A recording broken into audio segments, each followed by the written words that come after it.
Good morning to everyone. Happy Sunday. My name is Elizabeth Eratiemamo Hanistal. Good morning. We are almost getting to Christmas, or not even almost, it's almost Christmas. And also, it's almost the Igue festival that we, the Edos, normally celebrate. And the interesting thing about this festival is that it's almost the same time. It's almost at the end of the year, which the Oba of Benin now fixed a date for that Igwe festival. So it's a very very special festival among the Benin. Even if a lot of people have decided to shy away from it, pretending in the name of Christianity. Normally, this festival is not all about fetish, or it's not what the people have tried to what they have tried to say that it is, which is a very different thing. When you have the Halloween, which is celebrated. Why is Halloween celebrated? Halloween is like a lot of many countries. There's like the Day of the Dead. There's is about ghosts, spirits, all the crazy things that is spiritual, and which they are celebrating, and which our people normally just get along and start to celebrate Halloween, which is a bit crazy. Then you have different celebrations they do celebrate in different parts of Europe, which our people has also been part of those celebrations. But when it comes to what we have at home, these people seem to think that the one we have is just the bad ones, and the deadly ones that should not be done because they are fetish. I don't think there's anything fetish about tradition, about what we do, about things we met that our ancestors were doing. They were doing it for a reason.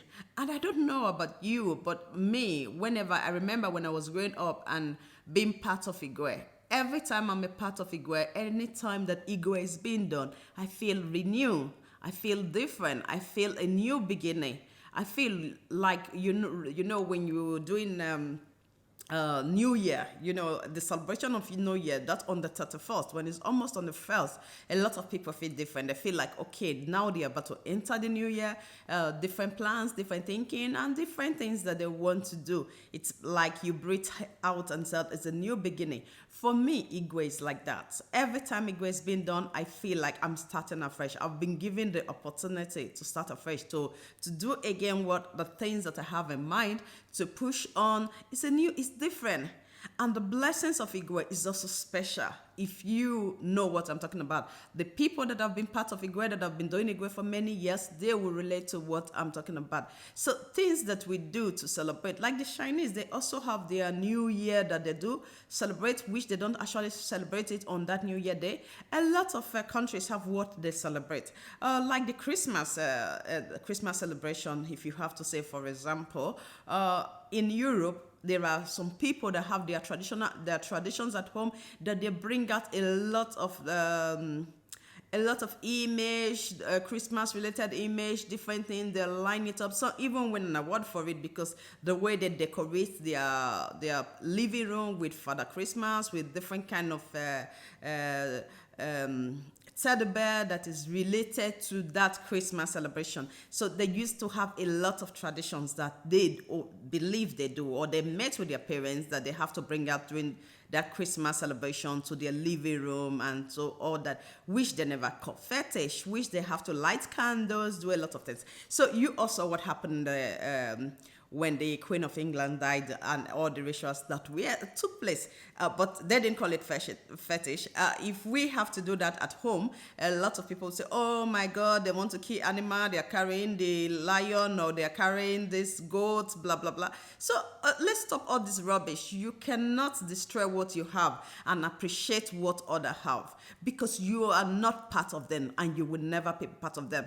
It doesn't mean because you have a passport, or because you are not a citizen of any country, that makes you automatically them. No, it's not like that. You are still who you are. I live in Norway. I can say I'm a Norwegian, and also an Edo woman. So that I recognize my part of Edo, that I'm an Edo woman, and I also recognize that I'm a citizen of Norway, and I abide by the law here and do the things that they do. That does not make me think that the things that I was born with, or the things that I do at home, or the things that my ancestors have been doing, that is wrong. No, because they kept theirs. That is why I meant it. There are lots of things they do here, like the Christmas. We have a special food they cook here, which is called is a lamb. Like goat meat, but it's a bit different. It's like what? So that goat meat, they dry it, it's salty, and they have to cook it, and with a lot of other things that they have to eat. That is the tradition. Like during Igue, a lot of people cook egusi soup and pounded yam. So there's a way they prepare the one of Igue also. So what is different? There's nothing different. So they have their own tradition. Why don't they just say, oh, because it's Christmas, we eat rice? No, they don't eat rice. They have their own special things that they eat. So they have different tradition, different things that they do. They have places you need to, this is what you do, this is what you do during that Christmas season. And that is the way Igue is. Igue is a special thing for the land, for Edo, for the Benin especially. That Igue is a time to tell yourself, to thank God, to tell yourself that you've been given the chance to appreciate, to pray for your family, you pray for your children, to kind of spiritually embrace yourself. And that is Igue. Christmas is also like that for the Christians. Maybe they go into the Christmas place and they try to spiritually thank God that, oh, it's Christmas again because the year is almost ending. So Igue is different from what people think it is. It doesn't mean because you're making soup, you're making this, you have what they call a where you have different things that makes it fetish. So our thinking in the way we look at traditions, things that we met, culture, different things, we should try to think back. We should try to appreciate it, because a lot of things, if you don't have traditions, like a lot of things, when you look at Europe now, the traditions, everything that they have built, they have maintained, that is who they are. That is part of them. That is what keeps that thing going from one place. So you might see things that they do and they tell you that, oh, this thing was from 1996 or 1916 or 90, far back away, 18 something. So they will tell you it's for many years. This is what they've been doing, and they want to keep doing it, to let it, because you need to know the past in order to know where you're going. So we should try to embrace those things that has been that was left behind, those traditions, instead of stopping everything. This is bad, this is not good, this is this. But when we see the others, like the Western world, are doing the same thing, it's like, for example, now you carrying a child. When you use wrapper, like what we call wrapper cloth, to carry a child on your back, they call it primitive. But when you use this new modern way that they're doing it, to bag their child, put the child at the front, put the child anywhere, they call it, okay, they feel like you're backing. That is new ways of doing it. That is nice. You're just using, carrying the child. They support that. They try to create that. So what is different from using bed or something that's been created to, I don't remember the name of it, to hold a child, whether it's back or front, and you use wrapper? So when people try to destroy what you do, what has been done in your place for many, many years, and not tell you that, oh, this is not how to do it, and it's better this way, yours is too primitive, I think we have to think. Because they don't think it's primitive. They think the way you do yours is primitive. And you think also that, oh, they are right. And that is really, really stupid. Because you cannot let go of yours just to do what another person is doing. Because that person is trying to tell you that, oh, you're foolish, what you're doing is bad, and take my ideas. That is how the way it is. So for me, Igue is a special thing. For me, Igue is a very important celebration. For me, Igue is a way that you tell yourself you appreciate the land, you appreciate your creator, you try to feel like you've been born again, you've been made different, you appreciate everything, and appreciating yourself, your family, the people around you, your land, your whatever community, everything. I'm praying for a new beginning, that you want to move on. If you're already content with what you have, you pray that you want it to be, and everybody always want more. We, in one way, whether we want it spiritually blessed or we want spiritually blessed, or when we talk about spirituality, it doesn't mean that, oh, you need to bow down to anything. It doesn't mean that you're so evil. It's different. Even as Christians, many Christians, you need to be spiritually connected to God also. You need, a lot of people are just spiritually connected to one thing or the other that they serve. That is just the way of human life. That is human. So in order for you to start to criticize what we do is a really, really wrong thing. I really pray that this coming Igue, this next Igue, should be something worth celebrating, should be something a lot of people can turn to and realize that Igue is not as fetish as they think. That Igue is a way to pray, is a way to appreciate the land, is a way to appreciate yourself, to the family, to thank God for all the things that He has done during the years. Is a celebration of life, is a celebration like a Thanksgiving. You need to thank that your head, your body, your system has been able to do the things that they do. You need to be part of getting that spiritual connection in. Like when people pray in church, that is something spiritual. When you sit down, because you can also sit down at your home and do a prayer, Igue is a way of telling everybody, come, let's thank God. Come, let's appreciate ourselves. Come, let's pray for the land. It's also a way that you pray. You pray and you thank.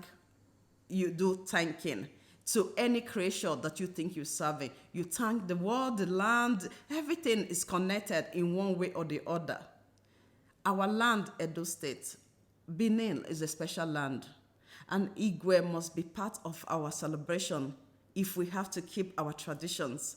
So cutting out Igue or people trying to destroy Igue is not a nice thing. So think about it. If you're celebrating, I really appreciate a lot of our Edo people in Europe, in different parts of the world, that they still try to celebrate Igue in their different organizations. They still make Igue Day a part of them. But when you're doing it, do it right, because Igue is different to many. Look back into the tradition, ask the people how Igue has been done, and we have to try to follow that so that we don't lose a lot of our values when it comes to when we celebrate things that is a part of our tradition. So for me, Igue is not a fetish thing. Igue is something that we all should recognize. Igue should be a big thing for us.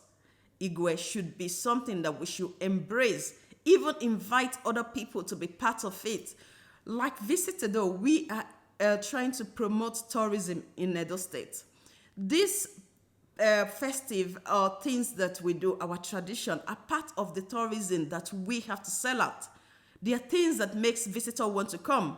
So if Igue is something special, if we can embrace that Igue that our ancestors left behind and do a lot of good with it, we can also invite our neighbors, the people outside. Visitors can also come to Benin to celebrate Igue. Like many people, different festivals, people travel there. There's a lot of different festivals going on, especially in the South Americans, different places which we almost have the same traditions with. And these are big things. So we can, neighboring states, a lot of people can come to Edo, to Benin, to be part of Igue, to be part of the prayer, because our land is a spiritual land. Our land is a blessed land. And in order to tap into those things, we need to be part of things. We need to keep what we normally do before, what our ancestors used to do. We need to be part of the things like Igue festival. We should not go away with such festival to destroy anything. That is some of these festivals that are still left behind. So let's try to embrace it and still let our children find out how is Igue, what is really Igue. So we are going to be doing a lot live video. We're going to try. I'm going to talk to Mr. Wam so that we can start this live video. We've planned, but time goes up and down. So, but next week we are going to try to come on live together to discuss a lot of things. So most of our live video that is coming up from next week is about discussion of things that can promote the tourism industry in Edo State. So those are the things that we're going to be discussing, and you will be free to call in, ask questions, contribute your part of what you think it is or what about the discussion. So from next week, we're going to be on live on Facebook trying to discuss what can promote tourism, the up and down things that can go wrong, things that can happen. How do we make use of the advantage, the good things, the advantage of what the state already have in terms of tourism, festivals? How should we profit from festivals, and how should we improve in different festivals, or how do we create new things? So there's going to be a lot of discussions that we're going to be coming up with, online discussion that people can participate and bring out their ideas, because there's so many ideas, or so many people have something in mind that is just been wasted. They kept it in mind without, they've been keeping it without saying it out. It can be a time to contribute, and maybe our viewers will learn one or two things from it, from what we're going to be discussing, and they will also contribute their own part of it, and how to promote Edo State, and how to help that tourism industry, how to make people visit, be part of the growth that is going on. How do we make things better? What can we do? Edo in diaspora play a very, very important role in Edo of today. But we have to now discuss how do we do it so that we can see, it can reflect in the state, really reflect, because we play a really big role. So there's going to be a lot of discussion, and we take every discussion maybe every week, and we really appreciate if you guys can call in and listen and be a part of our program, be a part of our discussion. So thank you for this video. Thank you for watching. Please don't forget to share our video. That's what we've been begging for. You guys should share our video. Thank you, and see you some other time. Bye.